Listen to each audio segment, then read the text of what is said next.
합신을 졸업한 지가 엊그제 같은데 벌써 이제 정년이 한 2년밖에 남지 않았습니다.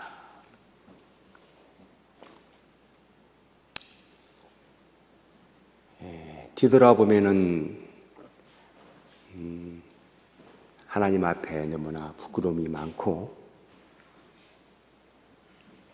개인적으로는 한다고 열심히 했지만은 그 모든 것들이 내 생각이었고 내가 좋아서 내 뜻에 의해서 어쩌면 사역들을 해왔다고 볼 수도 있습니다. 정작 나의 삶의 한 가정 속에서 하나님의 부름을 받고 하나님의 사역자가 되겠노라고 고백하며 다짐하고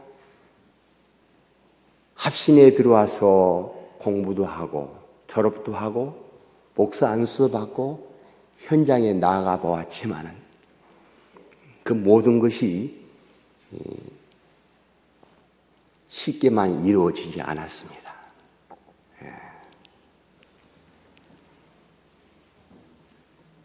저는 그 이런 모든 영적인 삶과 사역을 이렇게 바라보면서 한 가정을 통해서 학생 때가 신학생 때가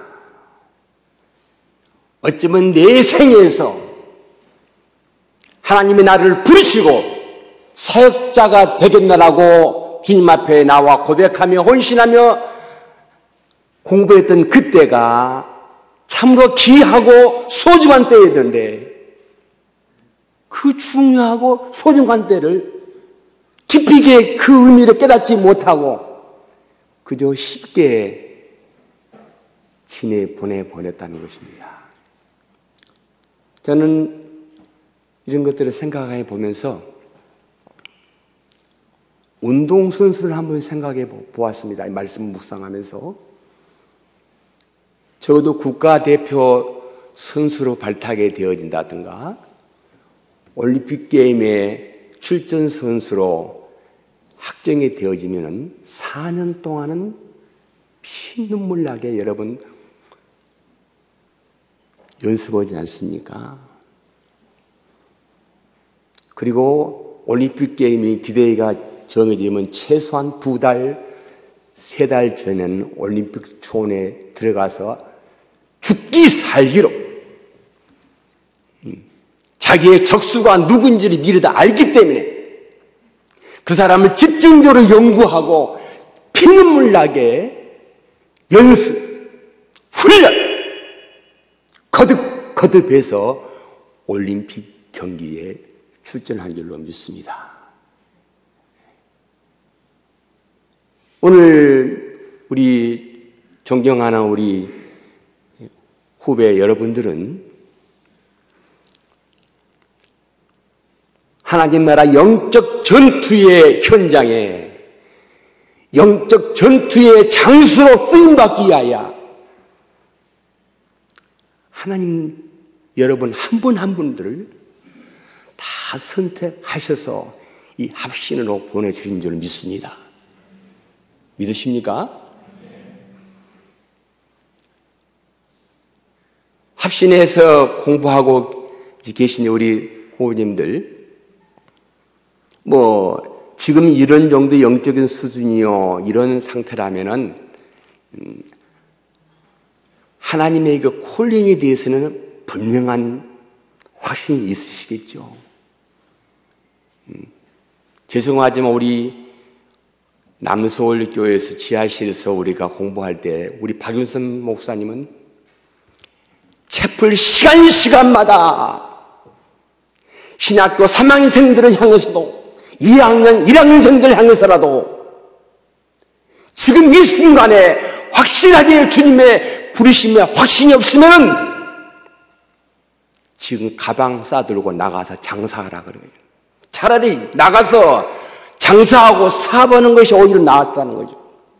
왜? 신학생 하나 잘못되어지면 그때는 신학생 한 명이 교회 하나였어요. 우리 때에는.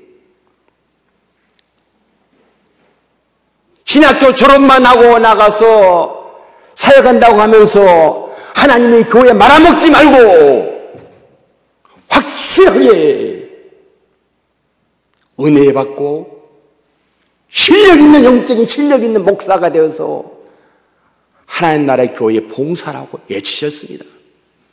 이 순간에도 그런 영적인 확신이 없으면은 가방 싸고 나가서 장사하라고 그래서 우리한테 장사하는 것이 오히려 돈 벌어서 하나님께 봉사하는 것이 낫지. 어짓부르게 목사 잘못돼가지고 하나님의 교회 망치고 성도들 평생 동안 병들게 만들 그런 목회자. 우리 박효선 목사님은 그렇게 시간마다 애치셨습니다. 여러분들은 합신에 특별히 선택받아 들어오신 우리 전도사님들 아니십니까? 적어도 우리가 주님 앞에 이 순간에 내가 확실하게 하나님의 부름을 받고 주님의 사역자가 되기 위하여 기도하며 헌신하면서 하나님의 때에 인도함을 받아 합신에 입학하셨다면 이 사실이 확실하다면 오늘 저와 여러분들은 이제 여러분 끝장을 보아야 하는 것입니다. 죽기 살기로 하나님.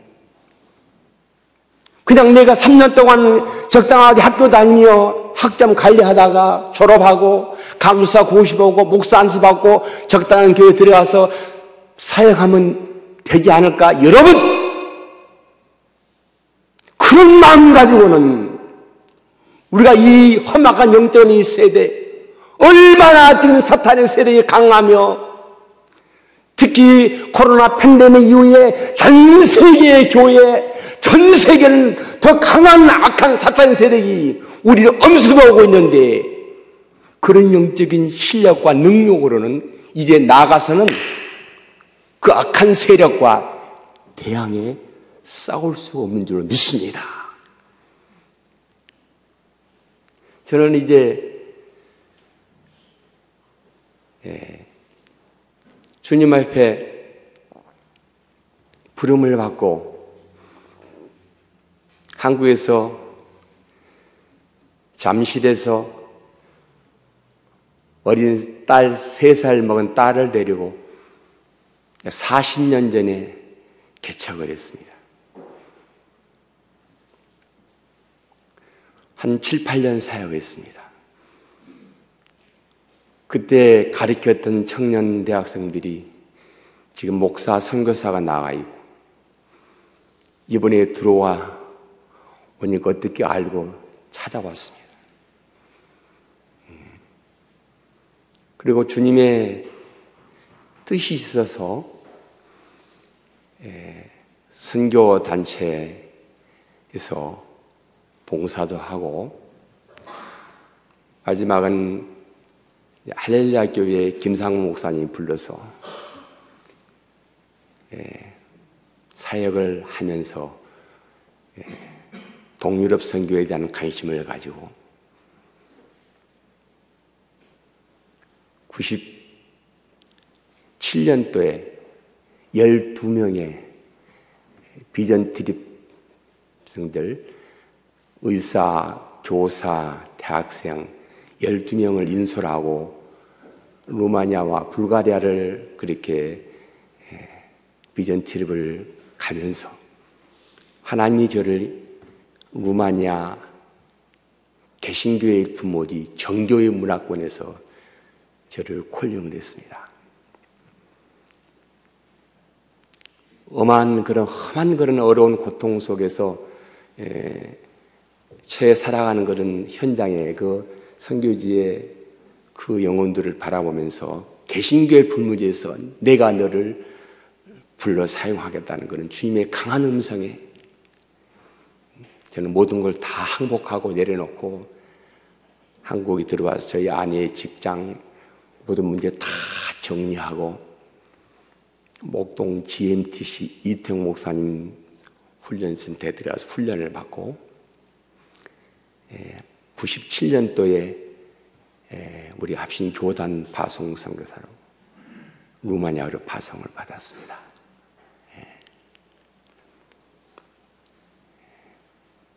그리고 5년 후에 국제 기아 대책 듀얼 멤버십으로 또 파송을 받게 됩니다. 제가 초창기 때는 우리 교단이 듀얼 멤버십을 인정하지 않았습니다. 한정국 총무님이 우리 교단 총무로 계실 때 듀얼 멤버십을 받아들여가지고 저는 기아 대책 선교사라서 파송을 받고 그 후부터 지금까지 저는 이제 빵과 복음을 동시에 가지고 루마니아의 집시들을 위해서 교회 개척 사역과 어린이 개발 사역을 실시했습니다. 지금까지. 저희들은 교회 개척을 처음부터 저는 토착 교회 개척 사역이었습니다. GMTC에서 배운 대로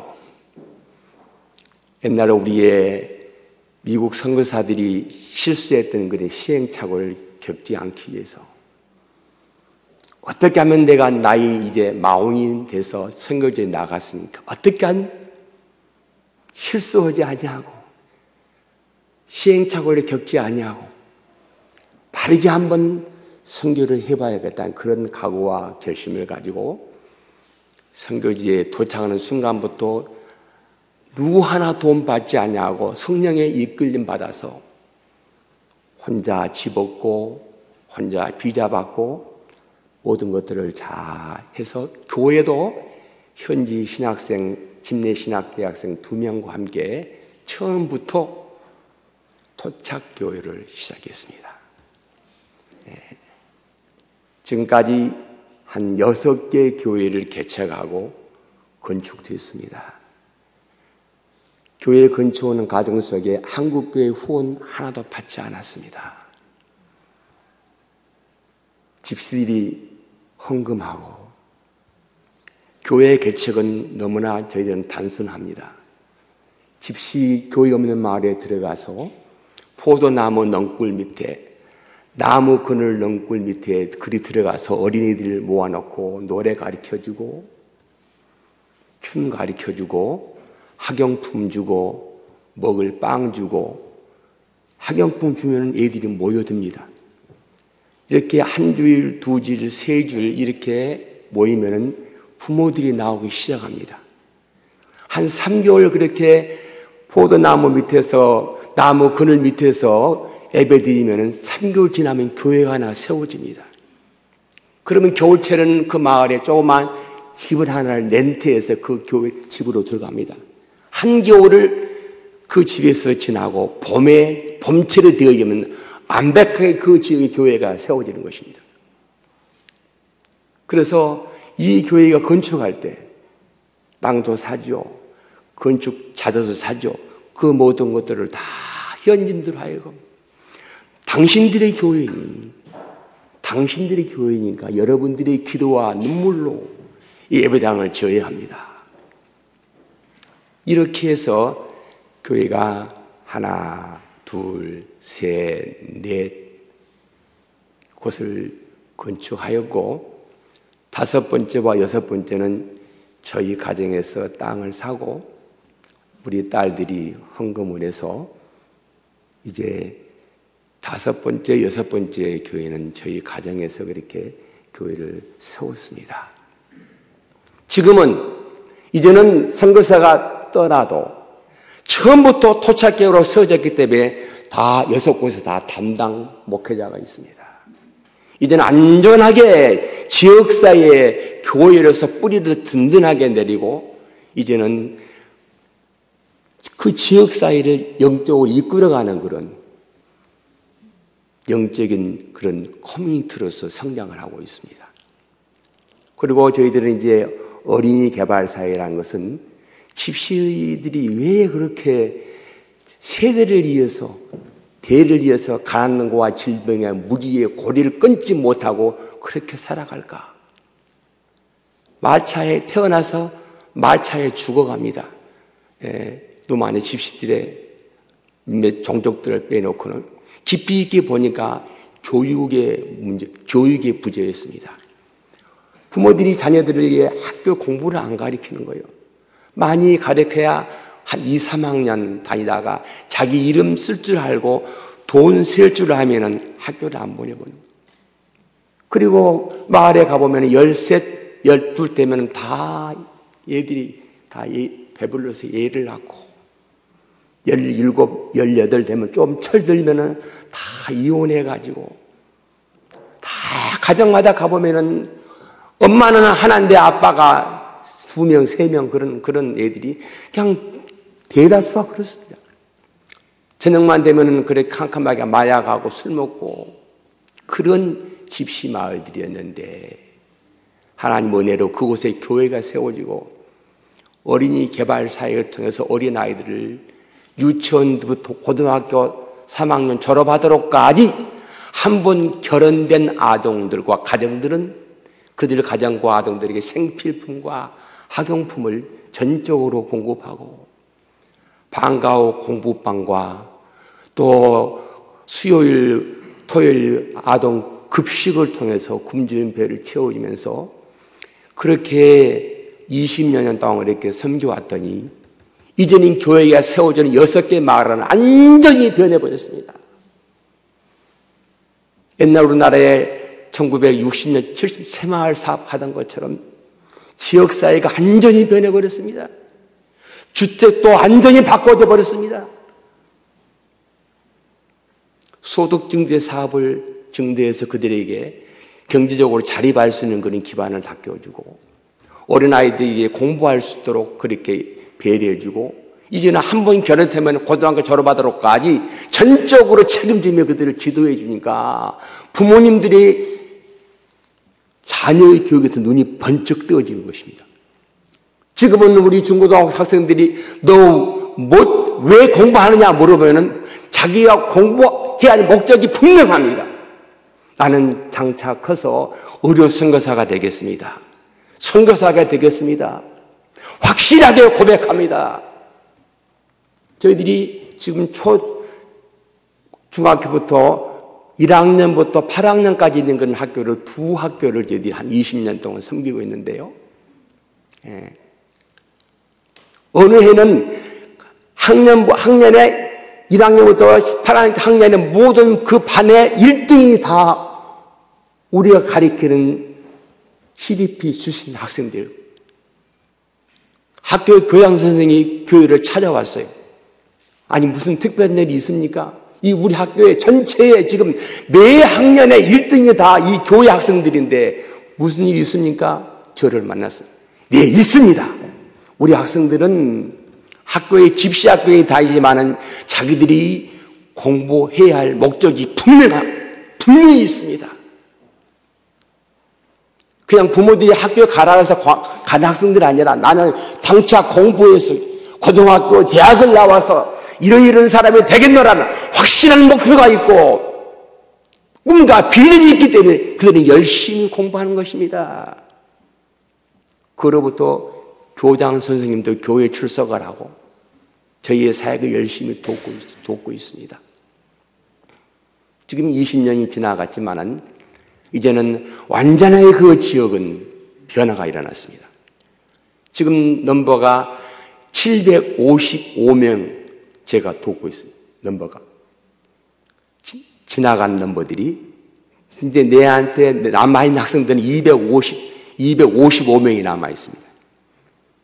그러니 약 500명의 학생들이 고등학교를 졸업하고 그 지역에 대학을 가고 서유럽으로 국비장학생으로 미국으로 장학생으로 대학을 졸업하고 대학원을 졸업해서 지역사회에 취직을 하고 이번에는 우크라이나 전쟁 때에 우리 CDP 출신의 학생이 간호대학을 졸업하고 미국으로 결혼을 갔는데 미국의 집시교회에서 우크라이나 전쟁 총상 입은 환자들에게 약품을 구해달라고 2만 5천 분을 보내왔어요.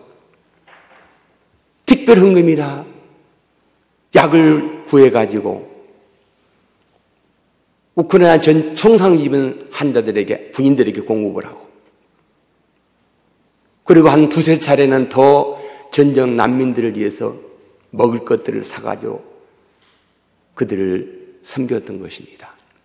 이처럼 하나님께서 부족하지만은 그 동구권의 루마니아의 집시 선교 사역으로 이렇게 하나님이 사용하셔서 지금은 이렇게 지금 사역을 하고 있습니다. 저는 이제 금년 12월 말로는 국제기아 대책 이제 프로젝트가 끝나게 됩니다.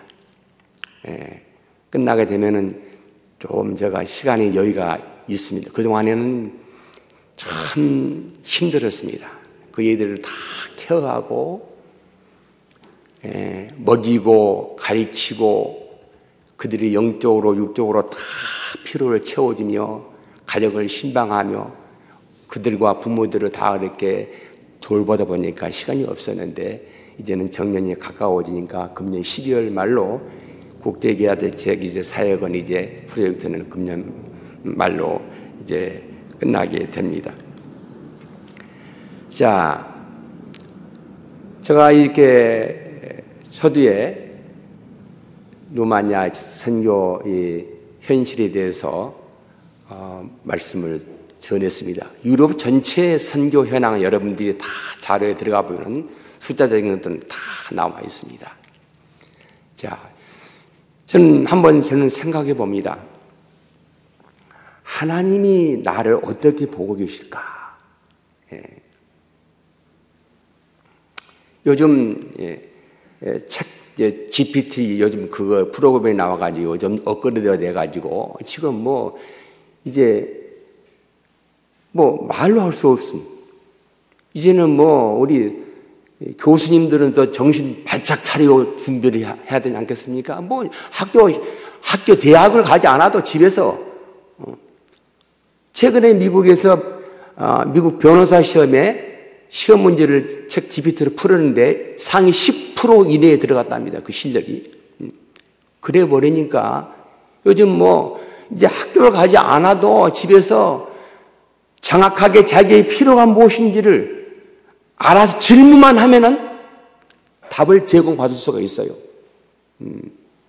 그런데 아무리 빠른 시일 내에, 빠른 시간 내에 그렇게 정확한 해답을 주지만은 그게 해답 주는 그 내용이 그 진리인지 비진리인지를 알 수가 없잖아요.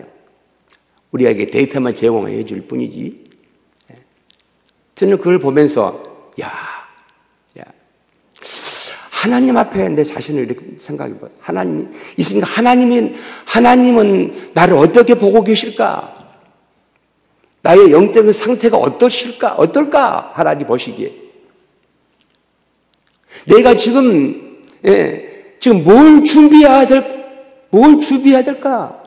내가 어떤 면이 연약한가? 정확하게 하나님 앞에 영적인 면에서 한번 질문해 보았으면 좋을 것 같아요. 하나님, 나는 이런 사람입니다, 하나님.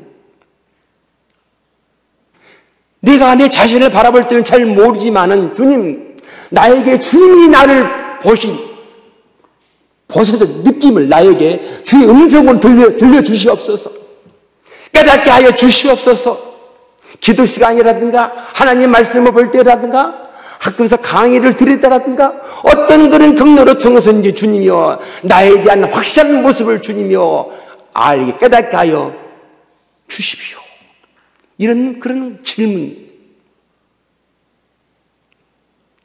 이런 올바른 그런 진정한 그런 질문이, 영적인 질문을 하나님께 여러분 들어보고 싶지 않습니까? 여러분 왜 합동신학대학원에 오셨습니까? 한번 물어보시오. 스스로 한번 대답해 보세요. 왜 여기 한국에 많은 신학교가 있는데 합동신학대학원을 진학해 오셨어요? 그럼 오셨다면은 여러분 이 학교 오셔서 무엇을 배우기를 원하십니까? 그냥 시간 따라서 한 명 지나 졸업하고 그래서 강주사 고시 보고 합격해서 그렇게 사역 물론 하셔야 되겠죠. 그러나 지금 오늘 저와 여러분의 찬 영적인 이 현실은 우리가 그렇게 안일할 때가 아니라고 생각합니다. 여러분 합신에서 여러분들이요 졸업 후에 여러분 어떤 사역자가 되기를 원하십니까? 어떤 사역을 하시기를 원하십니까? 주님이 보시기에 어떤 목회자, 어떤 선교사, 혹은 혹시 여기 신학교에 다니신 분에서는 다 사역자가 되시진 않겠죠. 옛날에는 다 그랬었는데 오히려 어떤 분들은 예수님 더 남은 여생 더 잘 믿어보시겠다고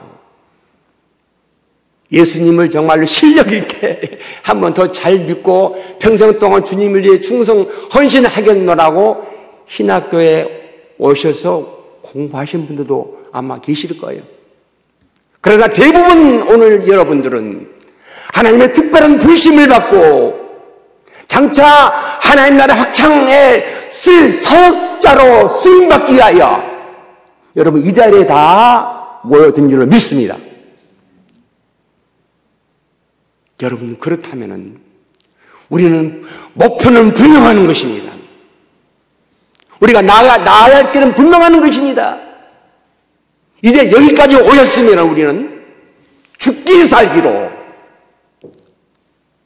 우리 쉬운 말로 끝장을 봐야 되는 거예요. 여러분 운동선수가 올림픽 경기에 출전하기 위하여 그 사기의 상대자를 위해서 피나는 노력과 그 눈물을 흘리면서 밤잠을 설치면서 연습한 것처럼 오늘 여러분 신학생 때에 3년, 2년, 1년 길면 길지만 짧은 세월 동안에 내가 어떻게 할 것인가 하나님 나에게 영적으로 좀 보여주시고 깨닫게 알려주시고 주님이요 내가 그 사실을 내가 인지했으면 감당할 수 있는 나에게 믿음을 주시고 열심을 주시고 능력을 주시옵소서.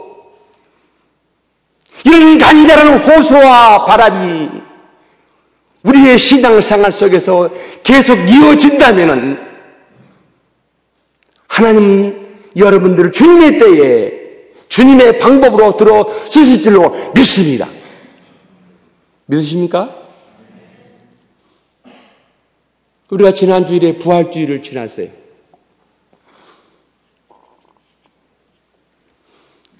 지난 주일 우리 총회장님 교회에서 말씀을 섬기게 되었는데 말씀을 준비하면서 공간복음서를 쭉 보고 주님의 십자가의 고난과 부활 사건들을 깊이 있게 묵상하고 또 묵상하고 많이 보았어요. 이 보았는데 내가 예수님 입장이라면은 세상에 십자가에 고난 받기 전에 수차례 제자들에게 따르는 그들에게 나는 장차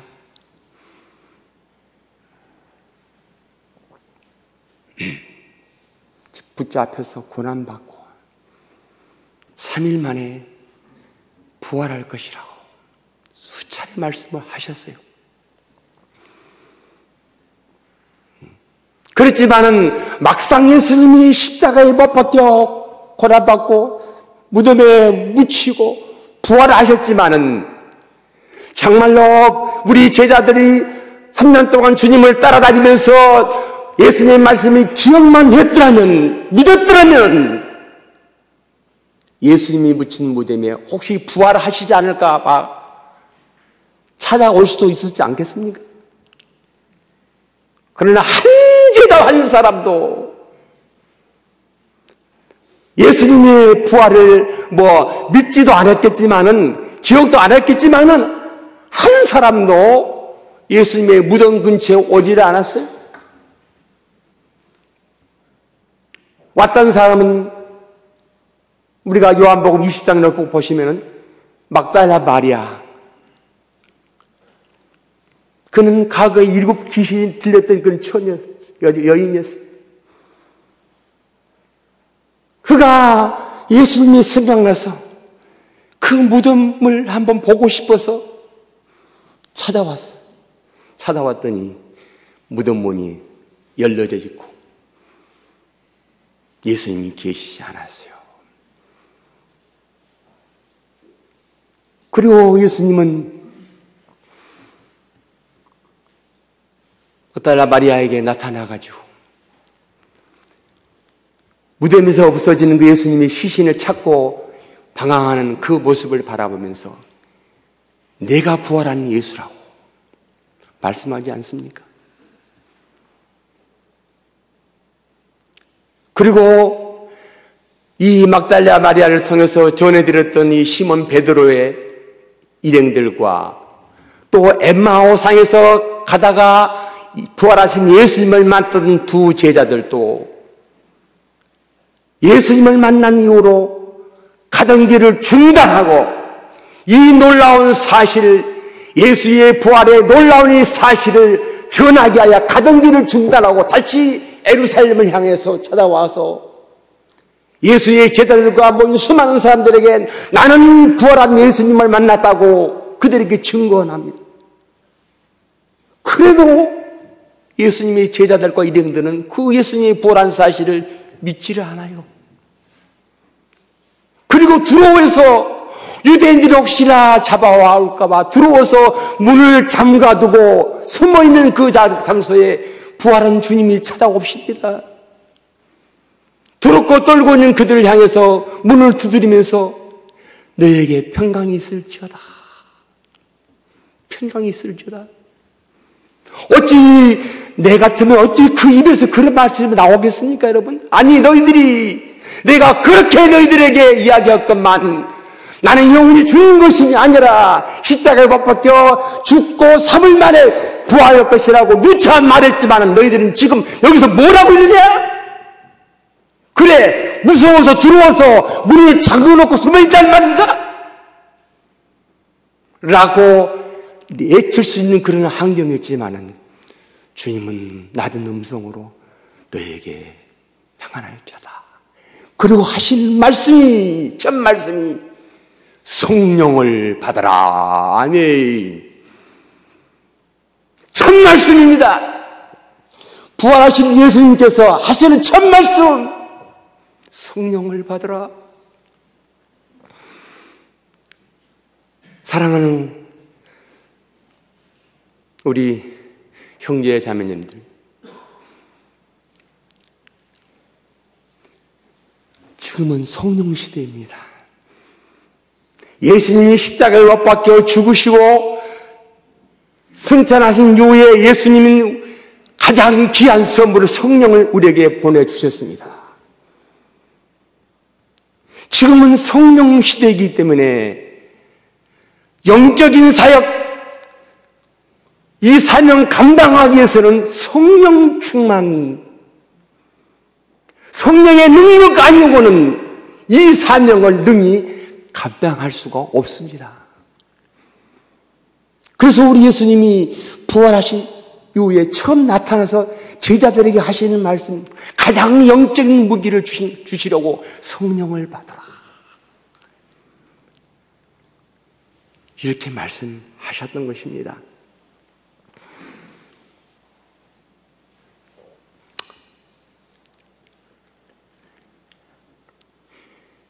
예, 저희들이 뒤돌아보면은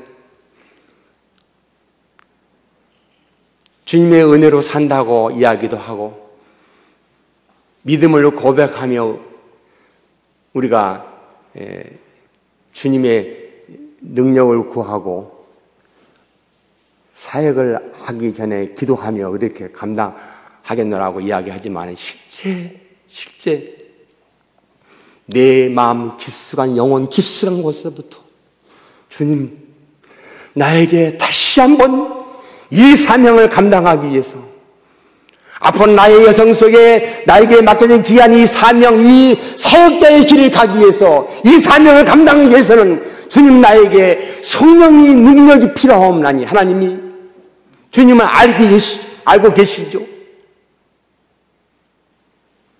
이 성령의 능력 아니고는 오늘 우리 시대에 사명 감당할 수가 없습니다. 여러분, 목표 현장이나 선교 현장이나 내 알고 있는 지식, 내 스펙 총동원해 보아도 그 며칠 가지 않으면 못 갑니다. 여러분, 힘이 붙입니다. 사역은 우리가 지성으로 하는데 도움이 되겠지만은 영적인 사역은 지성으로만 되어지는 것이 아닌 것입니다. 우리의 지정의가 성령의 능력과 감동을 힘입어 성령의 능력으로, 말씀의 권능과 능력으로, 그 힘의 능력으로 우리가 어디에 가든지 우리에게 주신 그 사명들을 능히 감당할 수가 있는 줄로 믿습니다. 우리 신학생 여러분들, 대다수사 여러분들 다 학교에서, 교회에서 학생부를 지도하고 계시죠.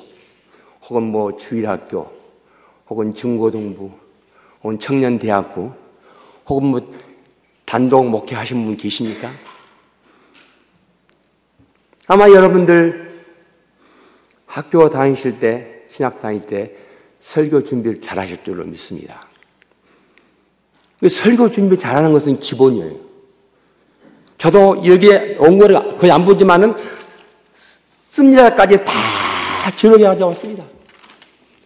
이 기록에도 보고 빨간 펜으로 또 연달아 치고 또 묵상하면 또 몇십 번을 걸쳐서 다 준비해 가져왔어요. 온 거는 거의 보지 않지만 설교 준비는 잘 하세요. 그런데 저도 옛날에 그랬거든요. 설교 준비 잘 하고 한 번 읽어보고 그걸로 끝나는 거예요. 이거 설교 준비 다 했다는 거예요. 그러나 요즘 저는 그렇지 않습니다. 설교 준비 원고에 옮겨진 것은 그건 기본 초벌인 것입니다. 이제는 그 원고를 가슴에 품고 하나님 앞에, 하나님, 이 말씀을 들을 수 있는 대상들을 생각하며 바라보면서 하나님, 나에게 하나님의 지혜를 주시옵소서, 능력을 주시옵소서. 주일학생들을 새로 상상하시면 중고등 학생들을 바라보면서 청년대학부들을 그들의 얼굴을 바라보면서 이 말씀을 들을 때 그들의 심령이 뜨거워지도록 역사하여 주시옵소서. 그들이 마음이 바꿔지고 그들이 참으로 생각이 바꿔져서 이제는 이 하나님의 말씀을 통하여 짧은 20분, 30분 설교 시간을 통하여 내 설교를 듣는 이 청중들이 주의 능력을 체험할 수 있도록 나에게 은혜를 허락하여 주시옵소서. 이런 간절한 몸부림치는 기도가 몇 시간 수없이 잠자리에 눈을 감고 있어도 이 말씀이 천장에 그 그림같이 스쳐가면서 입에서 밖에서 말씀이 툭쳐 나오는 것이다. 가슴에 뜨거운 시장 열기가 나오는 것입니다. 우리가 이런 심령으로 여러분의 교회 학교에서 한번 설교를 해보세요. 한번. 아마 그러면 몇 주일 하시면 여러분의 듣는 청중 주학생들이 눈이 볼 때 변할 것입니다. 야, 우리 전도사님이 정말 변했네. 뭐 달라졌네. 말씀이 달라졌네. 왜? 영적인 내용이기 때문에 깨닫게 되어지는 것입니다. 하나님이요, 나에게 이렇게 설교할 수 있는 은혜와 시간과 기회를 주신 것을 감사합니다. 하나님. 내가 교회에서 사회를 받기 때문에 설교하는 것이 아니라 정말 영혼을 사랑하고 뜨거운 열정을 가지고 정말 영혼들을 아끼는 마음으로 그런 마음 설교를 준비하고 온 그릇 주님 도와서 몇 시간 무릎 꿇고 기도하는 하나님 앞에 이렇게 밤을 새며 기도하며 그런 심령의 마음으로 한번 설교를 해보세요. 아마 여러분 설교 내용이 달라질 것입니다. 여러분의 주일학교 부서가 달라질 것입니다. 지금은 그런 때가 되는 것입니다. 우리가 그냥 그저 지적인 설교, 머리만 뜨거워진 설교 가져오는 여러분, 이제는 안 통합니다. 이제는 사탄의 세력도 더 한 단계 더 도수가 높아져가지고 우리 영적인 극악을 처박해서 사탄과 대항해 싸워야만이 우리가 그들을 이길 수 있는 것이지, 그저 옛날 같은 그런 영적인 수준으로는 우리가 한 발자국도 나갈 수가 없는 것입니다. 그러므로 여러분들은 정말로 중요한 때에, 영적으로 정말 심각한 때에 합동신앙원에 오셨습니다. 이제 한번 바로 죽으십시오. 언제 알지 여러분 죽겠습니까? 한 살이라도 어릴 때 한번 죽어보세요. 누구를 위하여? 하나님의 영광을 위하여. 그것이 바로 내가 살 길인 줄 믿습니다. 내가 한번 바로 죽을 때 하나님 약속의 말씀을 붙잡고 내가 한번 밤새워 기도하며 내가 한번 바로 영적으로 죽어질 때 하나님은 나의 연약함을 보셔서 하늘의 문을 열어주시고 나에게 하늘의 은혜를 부어주실 줄로 믿습니다.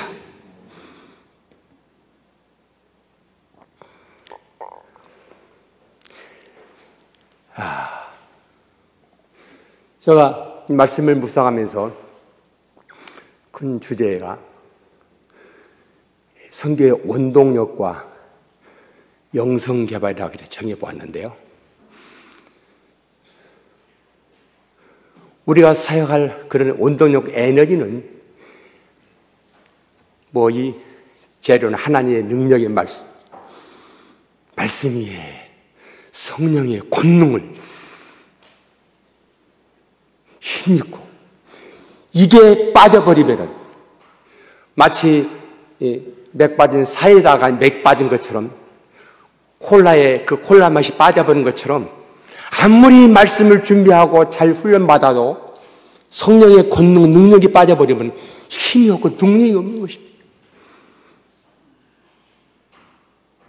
제가 이 말씀을 묵상하면서 그 영성개발, 오늘날 많은 분들이 영성개발 말들 많이 합니다.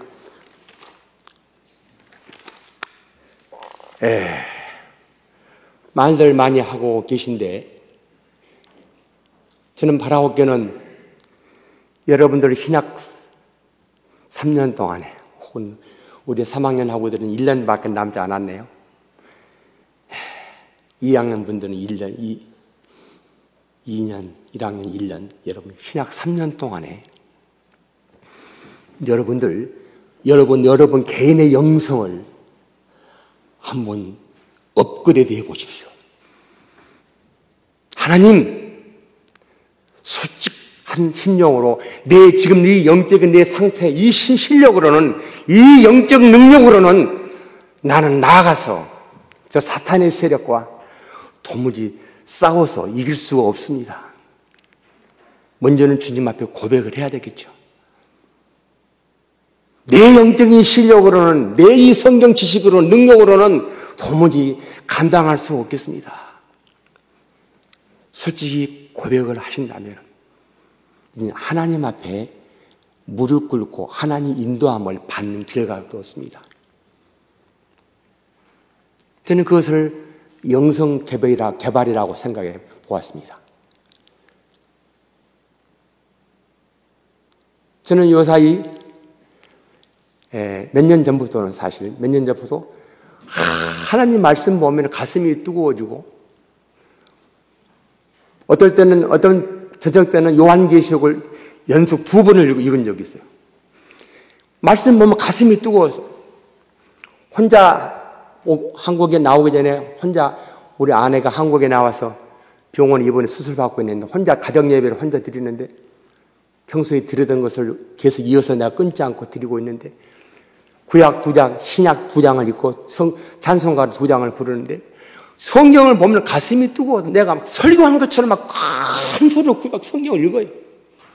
그리고 박수를 혼자 보혈 찬송, 성령 찬송을 부르면서 찬송을 부르면서 막 가슴이 막 뜨거움이 올라오면서 기도를 하면 1시간 반을 그렇게 혼자 한 달 동안 계속 예배를 드리면서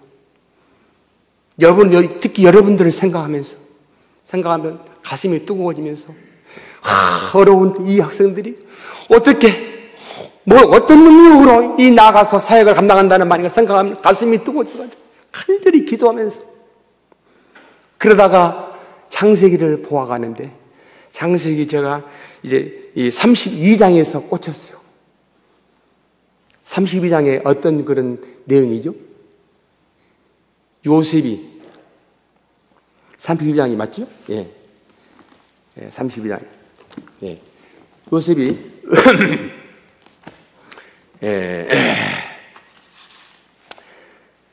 이제 애산초 나반의 집에서 종살이를 살면서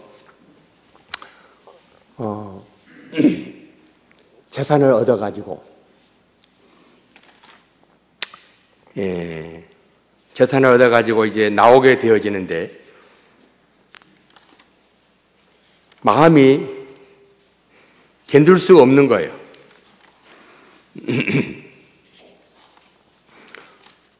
그래서 이제 32장에 쭉 들어보시면은 그래서 이때 요셉이 또 자기의 또 장대를 부리지 않습니까? 자기의 재산들을 다 두 대로 나누어서 그리고 야곱이 자기의 종들을 먼저 보내서 에서의 형에게 지금 400명을 거느리고 지금 요셉 처와 요셉의 아이들을 지금 잡겠다고 400명을 거느리고 온다는 소식을 접해 듣고는 이제 야곱이 견딜 수가 없어서 나름대로 다 전략과 전술을 짜놓고 숫대와 양떼를 다 두 뜰에 나누어 놓고 한 떼를 치면은 남은 떼를 또 피하기 위해서 또 다른 장소로 옮기기 위해서 그래 놓고 야곱이 기도합니다. 그때 그렇게 야곱이 기도를 하는 거예요. 기도하면서 그래요. 야곱이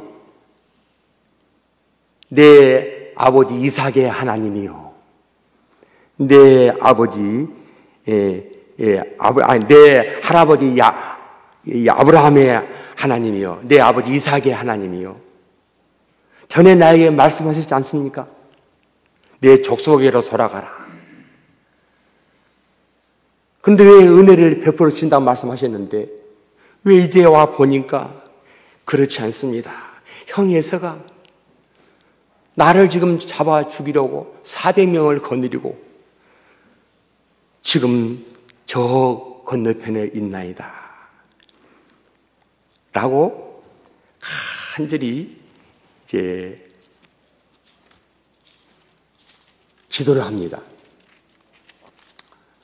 그런데 이렇게 간절히 기도를 했으면은, 이 어려울 때 기도를 했으면은 하나님께서 이제 응답해 주셔야 할 텐데, 바로 32장 이제 9절부터 야곱이 기도가 들어가는 거예요. 예.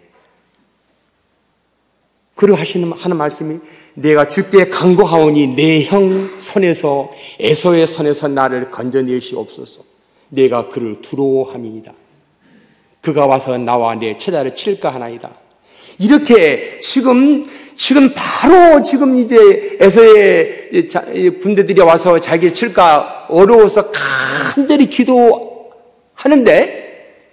하나님의 응답은 12절을 보니까 전혀 응답이 오는데 너무 동떨어진 응답이 오는 것입니다. 주께서 말씀하시기를 내가 반드시 내게 은혜를 베풀어 내 씨로 바다에 셀 수 없는 모래와 같이 많게 하리라 하셨나이다. 여러분, 이 기도의 응답을 한번 생각해 보세요. 지금 이 긴박한 상황 속에 지금 자기의 얼마 있지 않으면 형 에서를 통해서 이제 목숨을 위협당하고 어려움을 처해 있을 때 간절히 지금 기도하고 있는데 모든 다 전략과 전술을 짜놓고 기도하는데 하나님의 응답은 전혀 야곱이 기도했던 내용과는 동떨어진, 물론 궁극적으로는 그렇게 이루어질 것입니다. 그러나 여기 12절에 기도 응답의 내용은 야곱이 긴급하게 드리는 기도 요청한 내용과는 너무나 동떨어진 내용이에요. 제가 이 창세기 32장을 쭉 깊이 묵상하면서 여기에 9절부터 11절까지, 즉 야곱이 지금 그런 위기 때에 재산들을 다 나누어서 양떼와 솥들을 나누어서 그렇게 보내고 종들을 통해서 정보를 접하고 전략과 전술을 짜놓고 기도했는데, 내가 보면 내가 옛날에 내가 그랬구나. 이 9절부터 10절에 9절로 10절의 말씀은, 기도의 내용은 소위 말하면, 우리말로 말하면 평범한 사람들의 기도라. 평범한 사람들의 기도입니다. 근데 보통 사람들이 어려운 일 당하면 기도하는 내용이에요. 그런 내용이죠. 지금 이제 야곱이 형 에서가 자기를 쫓아오고 있으니까 살기 위해서, 처자를 살리기 위해서 재산들을 분배해 놓고, 평범한 기도의 내용이에요. 그래도 12절의 말씀, 응답은 너무나 동떨어진 기도의 내용, 응답인 것입니다. 그래서 이 또 야곱이 이제는 또 확신과 그런 응답이 있었는지 모르겠지만은 또 이제는 모든 걸 다 재산을 분배해 놓고 자기의 처자들을 다 띄워놓고 먼저 다 악복강 나라를 건너놓고 마지막에 하나님 앞에 단둘이 남아 기도하는 그런 현장의 모습이 우리가 이제 24절에 나와 있죠. 자기가 야곱을 이기지에 24절에 야곱은 홀로 남았더니 어떤 사람이 날이 새도록 야곱과 씨름하더라. 홀로 남았어요. 이제 바로 이 순간이 하나님이 야곱을 택하셔서 하나님의 은혜와 축복을 주시기 위한 하나님의 놀라운 계획의 순간입니다. 능력 받는 그런 이 야곱의 이스라엘이라는 이름으로 개명받는 하나님의 능력을 받는, 공급받는 그 중대한 순간이 24절 이하에 나와 있는 것입니다. 다 강권에 건너놓고 혼자 남아있는 것입니다. 어떤 사람과 밤이 새도록 씨름을 한 것입니다. 아마 그는 씨름하면서 그렇게 생각했을지도 몰라요. 야, 이번에 내가 반드시 이겨야 한다. 내가 그동안에 예삼촌 나반에 종사하는 것도 생각나고 이제 돌아가면은 또 형 에서를 생각하면서 혹시 이 보낸 사람이 에서가 보는 종이 아닐까라고 내 생각에 추측해. 아마 그래서 죽기 살기로 야곱도 씨름하면서 그 한 사람을 놓치지 않고 간절히 부둥켜 안고 아마 애원하며 기도한 줄로 믿습니다. 그런데 이 한 사람이 이기지 못함을 향해서 한도뼈를 쳤어요. 이건 유반인 거예요. 경기하는 씨름 하는데 한도뼈를 부르떠 때리는 그 선수가 어디 있습니까? 너무나 이 한 사람도 다급하고 급하니까 이길 수가 없어. 빠져나갈 수가 없으니까 급한 나머지 야곱의 한도뼈를 치는 거예요. 그런데 마지막 말씀에 보면은 야곱은 보면 승리자고 실패자는 씨름을 한 사람이죠. 그런데 승리자가 이 그 패배자에게 나에게 복을 주시지 않는 내가 당신을 놓지 않겠노라. 이 우리 세상 놀이로 패배자가 승리자에게 애고라고 이건 뭐 달라는 것은 없는 거예요. 승리자가 패배자에게 명령하고 하다라는 것이지. 그런 나머지 이 하나님은 그 한 사람이 바로 하나님이죠. 밤이 새기 전에 한도뼈를 쳤다는 것은 날이 새면 자기 얼굴이 드러날까 봐. 그다음에 구약시대에는 사람이 하나님을 뵐 수 얼굴을 볼 수가 없는 거예요. 날이 새면은 하나님을 자기 신분이 들통날까 봐 날이 새기 전에 한도뼈를 치워놓고 야곱에 필요한 것을 공급해주고 사라져버리는 것을, 나가버리는 것을 볼 수가 있는 것입니다. 그러면서 내 이름이 무엇이냐? 시간이 다 돼가네요. 내 이름이 무엇이냐 물어보지 않습니까? 바로 이 히브리 시대, 이 당시에는 자기의 이름 속에 자기의 모든 것들이 다 자기의 속성과 존재가 담겨 있는 것입니다. 내 이름이 무엇이냐? 이런 하나님의 이 질문. 이제는 다시는 야곱을 부르지 말고 이스라엘이라. 자기의 과거를 자기의 과거를 이렇게 생각나게 하는 것입니다. 이제는 교만해질 수 없는 것입니다. 정말 겸손하게 나는 아무것도 할 수 없으니 주님이여, 주님이 앞서 가셔야 됩니다. 주님이 행하셔야 합니다. 오늘 저와 여러분들이 사역의 현장 속에서 정말 겸손하게 주님만이 할 수 있습니다. 그래서 하나님은 이 새로운 이 이름을 야곱이라는 이름을 부르지 말라고 말씀하십니다. 그 장소 이름을 브니엘이라고 그러지 않습니까? 브니엘이라고. 그 의미는 하나님을 가장 가까이서 볼 수 있는 건 장소란 말입니다. 사랑하는 형제자매들이요, 여러분 신학기 합친 3년 동안에 여러분 일생일대 많은 그런 여러분의 신앙생활 속에서 훈련생활 속에서 있었다 하더라도 여러분 이때가 여러분 가장 하나님을 가까이서 대면하며 가까이서 주의 음성을 들을 수 있으며 가까이서 하나님을 대면할 수 있는 그런 영적인 환경을, 분위기를 스스로 만들 수 있기를 바랍니다. 남이 만들어주는 것이 아닙니다. 내가 기도하는 가운데, 말씀 보는 가운데 어떤 역경과 환경 속에서도 주님이 나는 아무것도 할 수 없습니다. 하나님이 내 이름이 무엇이냐라고 물은 것처럼 나는 야곱이, 나는 작게를 부리고 내 지혜와 내 실력과 내 스펙을 가지고 지금까지 살아왔는데 이제는 내가 그런 거 다 필요 없고 오직 주님만이 필요합니다. 주님, 나에게 은혜를 허락하여 주시옵소서. 이런 간절한 부르심이 여러분이 합시는 신학도 기간 동안에 있어지기를 주의 이름으로 축원합니다. 기숙사에든 여러분 어떤 방이든 간에 어떤 역경과 환경 속에든 간에 여러분은 영적인 특별한 그런 여러분만의 개인적인 그런 시간을 가져야 할 줄로 믿습니다.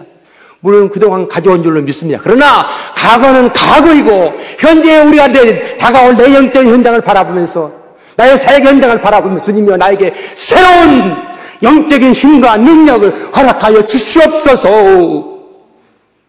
야곱이 약복을 낙광에서 그 한 사람을 붙잡고 하나님의 은혜를 받기 위해 복을 받기 전에 놓지 않겠다고 고백하며 때렸었던 것처럼 우리가 그런 간절한 영적인 강구함과 호소함이 있어진다면은 여러분의 영적인 삶은 전혀 다른 삶의 삶으로 하나 인도할 줄을 믿습니다. 여러분의 설교하는 그런 장소, 여러분 사역하는 현장 구석구석들이 이제는 여러분의 가는 곳곳마다 예수 그리스도가 나타날 줄로 믿습니다. 하늘과 땅의 모든 권세를 너에게 주었으니 너희는 가서 모든 민족으로 제자를 삼아 아버지와 아들과 성령의 이름으로 세례를 베풀고 내가 너에게 분방 모든 가르쳐 지키게 하라. 가르쳐 지키게 하라. 그냥 가르치는 정도가 아닌 것입니다. 가르치면서 나의 가르침을 통하 인격을 통하여 나의 이 주전 의의를 통하여 예수 그리스도가 살아계심을 가르쳐 나타내 보여줄 때 우리의 사역 현장은 전혀 다른 삶의 현장으로 사역 현장이 바꿔질 줄로 믿습니다. 저는 몇 달 전에 미국 켄터키주 에지버리 신학대학에서 일어나는 영적인 그런 무브먼트, 나는 그 찬성을 들을 때마다 막 얼마나 가슴에서 막 울분이 막 넘쳐 나오는 거. 그 찬송 합창 그 찬양 들으면 막 가슴이 막 뭉클거리며 눈물이 쏟아지면서 2024년 합신 이 선교 합신을 통하여 여러분 영적인 여러분의 새로운 그런 운동이 새롭게 태동될 줄로 믿습니다.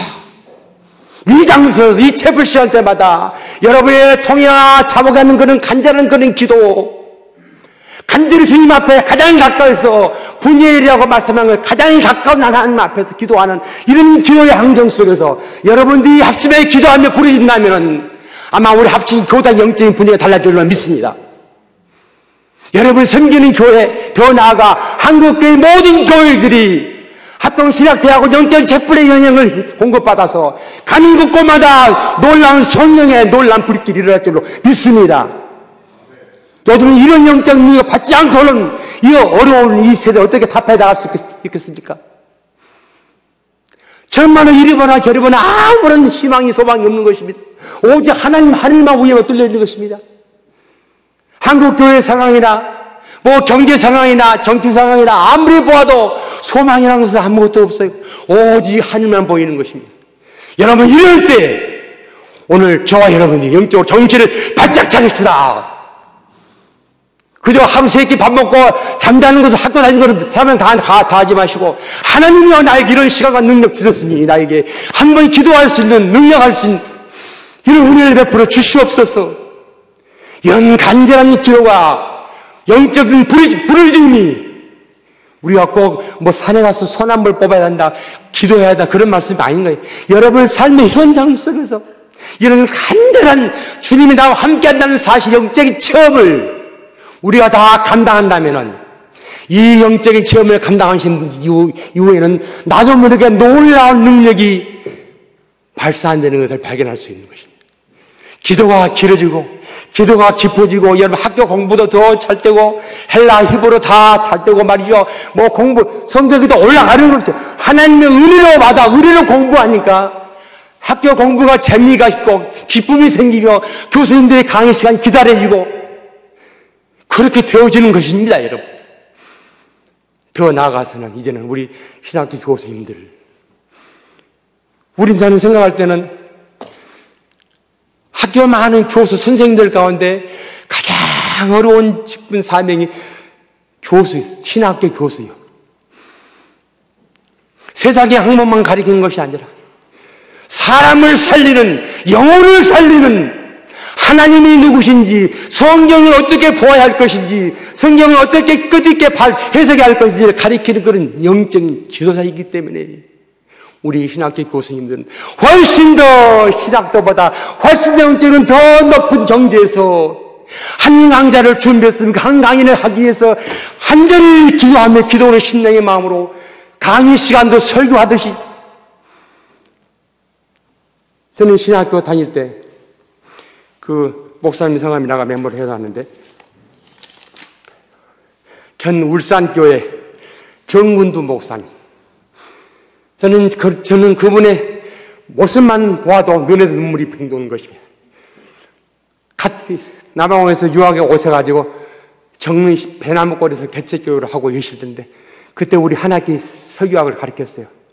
근데 그분이 첫 하신 강의 시간에 자기는 학생들의 강의하지만 나는 교회 설교하듯이 여러분 한 분 한 분이 장차 교회 한 목사님이 될 분들이기 때문에 나는 여러분들의 영혼을 위해서 강의 시간이지만 설교하듯이 하겠더라고. 강의 시간 내내 강의지만 10배를 토하는 것입니다. 열정적으로 설교하는 것입니다. 강의하신 것입니다. 신학교가 영적으로 살아있으면 영적으로 성령이 충만하면 우리 합친 교회가 영적으로 충만할 줄을 믿습니다. 여러분이 가는 곳곳마다 여러분 섬기는 교회 곳마다 정말로 합신해서 교육자가 오셨더니 영적인 분위기가 바꿔졌더라. 바로 이런 영향력을 우리 합친 교수님들이 학생들에게 전해줘야 할 줄을 믿습니다. 우리 다 같이 한번 기도합시다. 하나님이요. 하나님이 야곱에게 찾아오셔서 내 이름이 무엇이냐고 물으셨던 것처럼 하나님 나는 이런 사람입니다. 하나님이여 나를 다시 한번 불쌍히 여겨주시고 이 시대의 사역자를 불러주셨사오니 나를 주님이여 하나님의 당신의 오른손을 잡아 쓰시되 하늘의 지혜와 권능으로 역사하여 주시옵소서. 우리 한 목소리로 간절히 한번 기도하겠습니다. 아버지 하나님 감사합니다. 부족한 종이 말씀을 전했습니다. 우리 사랑하는 형제 자매들에게 필요한 말씀으로 남게 하여 주십시오. 이제 하나님의 냉정한 영적인 물음 앞에 진정한 반응을 보이며 내가 보완받아야 하고 내가 고쳐야 하고 내가 버려야 할 것들이 무엇인가를 깨닫게 하여 주시고 이 남은 합신 기간 동안 합신을 졸업하기 이전에는 나는 정말 새로운 영적인 사람이 되어서 졸업하기를 원합니다. 하늘의 능력과 은혜를 공급하여 주십시오. 이런 간절한 간구함이 우리 사랑하는 형제 자매님들의 심령 속에 지속적으로 남아 역사하도록 함께하여 주시옵소서. 특별히 이 학교를 운영하며 책임져 나가시는 우리 김학규 총장님에게 영육간의 강건함을 허락하여 주시옵소서. 하나님께서 모든 부족한 부분들을 채우시고 우리 합신 교단과 세계 선교를 위해서 귀한 일꾼들을 배출하며 훈련하는 이 훈련 장소에 많은 능력이 있는 많은 학우들을 매년마다 붙여주시고 인도하여 주시옵소서. 예수님 이름으로 기도드립니다.